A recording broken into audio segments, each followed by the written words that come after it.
మహోన్నతుడైన యేసుక్రీస్తు ప్రశస్త నామమున ఈ దినపు వాక్య ధ్యానములోనికి మిమ్మల్ని ప్రేమపూర్వకముగా ఆహ్వానిస్తూ ఉన్నాను.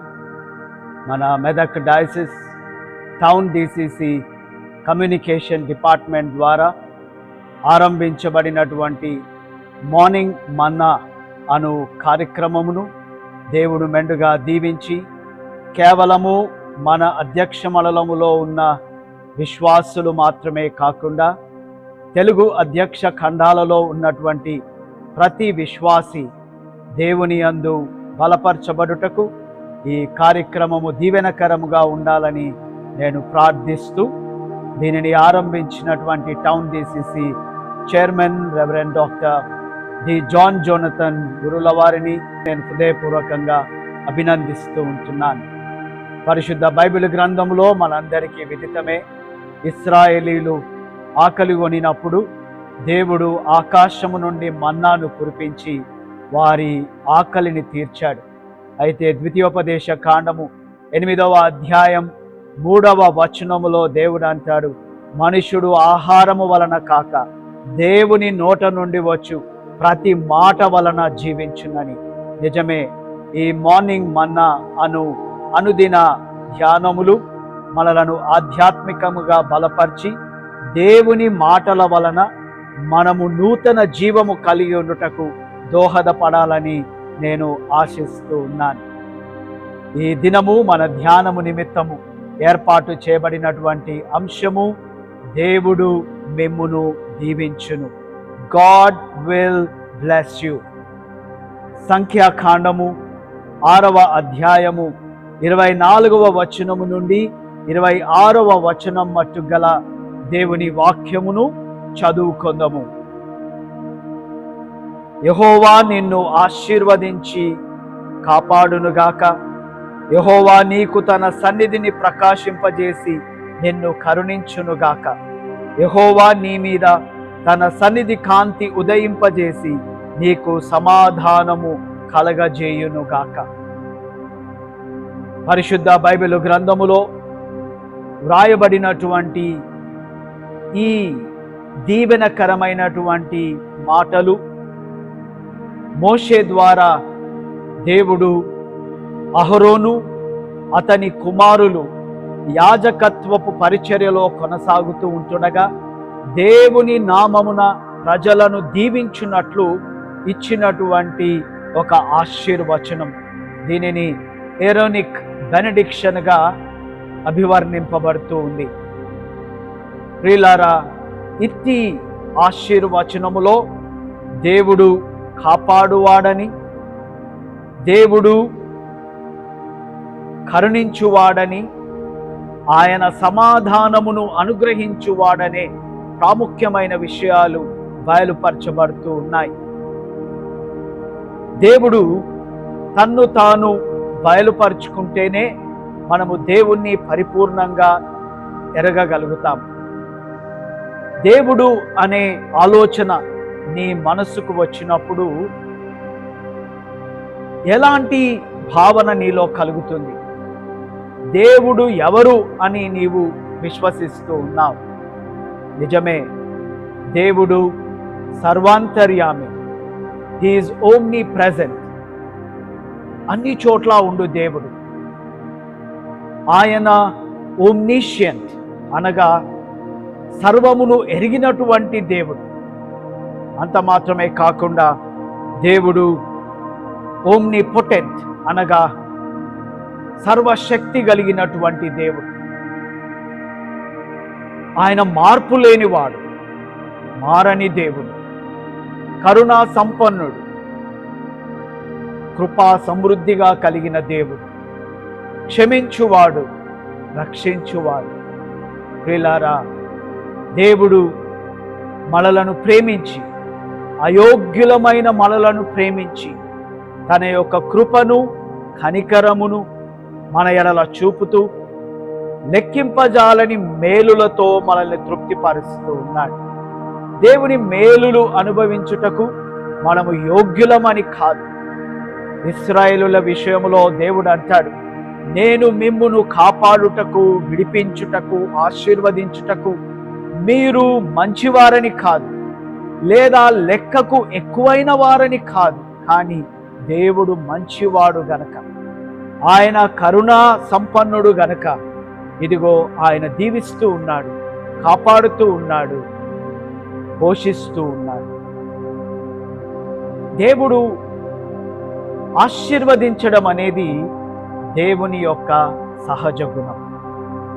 కనుకనే దేవుడు మనలను ఆశీర్వదిస్తాడు. ఆదికాండము 1వ అధ్యాయం 27వ వచనం నుండి 28వ వచనం మట్టుకు మనం గమనించినట్లయితే, దేవుడు తన స్వరూపమందు నరుని సృజించిన తర్వాత ఇదిగో వారిని ఆశీర్వదిస్తూ ఉన్నాడు. దేవుడు వారిని ఆశీర్వదించను ఎట్లనగా, మీరు ఫలించి అభివృద్ధి పొంది విస్తరించి భూమిని నిండించి దానిని లోబర్చుకొనుడి. నరుని సృజించగానే దేవుడు చేసిన మొట్టమొదటి కార్యం ఏంటంటే వారిని ఆశీర్వదించడం. చివరి గ్రంథమైనటువంటి ప్రకటన గ్రంథము 22వ అధ్యాయమును కూడా మనం గమనిస్తే 4-5 వచనాల్లో ఈ రీతిగా వ్రాయబడి ఉన్నది. ఆయన దాసులు ఆయనను సేవించుచు ఆయన ముఖదర్శనము చేయుచుండు. ఆయన నామము వారి నొసల్లయందుండును. రాత్రి ఇక ఎన్నడూ ఉండదు. దీపకాంతి అయినను సూర్యకాంతి అయినను వారికి అక్కరలేదు. దేవుడైన ప్రభువే వారి మీద ప్రకాశించును. వారు యుగ యుగములు రాజ్యము చేయుదు.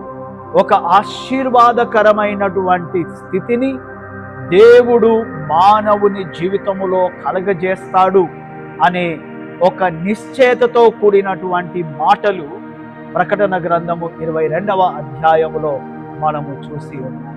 నిజమే, మనము సృజింపబడినప్పుడు దేవుడు మనను ఆశీర్వదించినవాడు.